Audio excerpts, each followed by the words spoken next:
الله الرحمن الرحيم. الحمد لله رب العالمين، والصلاة والسلام على أشرف خلق الله أجمعين.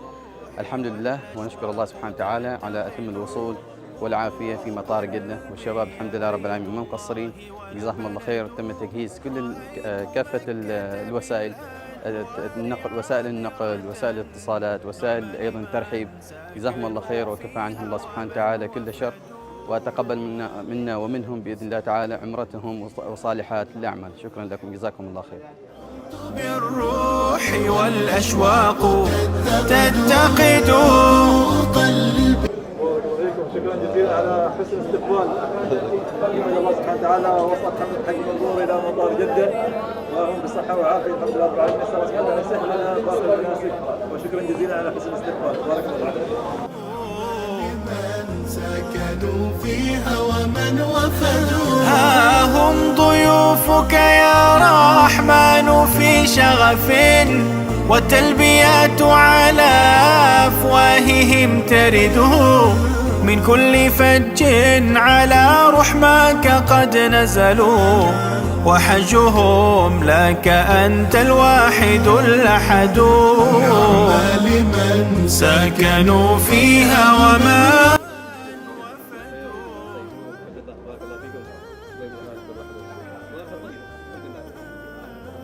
السلام عليكم ورحمة الله وبركاته. الحمد لله على السلامة، الحمد لله وصول المبارك. الرحلة كانت وايد ممتعة، وأيضا التوقيت كان سليم، يعني التوقيت كان سليم، توقيت الطائرة، والحمد لله ما حصلنا أي صعوبات، والحمد لله رب العالمين.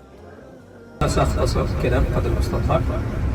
على السريع ننبه على أهم محظورات الإحرام بعد زين تكرارها، كي يعني كل مخيط محيط، يعني كل ثوب مخيط كالإزار والألطاف تصحبهم، والشمس تشفق والأنسى. لبيك اللهم لبيك لا شريك لك.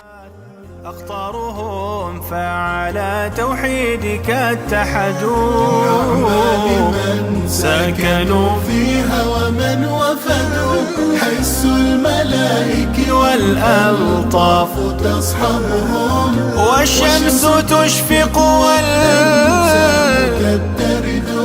على الصعيد سواء إنهم مختلفات، أقطارهم فعلى توحيدك اتحدوا، لمن سكنوا فيها ومن وفدوا، تخالوا أرواحهم في الحج ما لبسات، غير البياض فلا ظل ولا جسد، لله من أقبلوا لله فانقلبوا بالمغفرات وعادوا مثل ما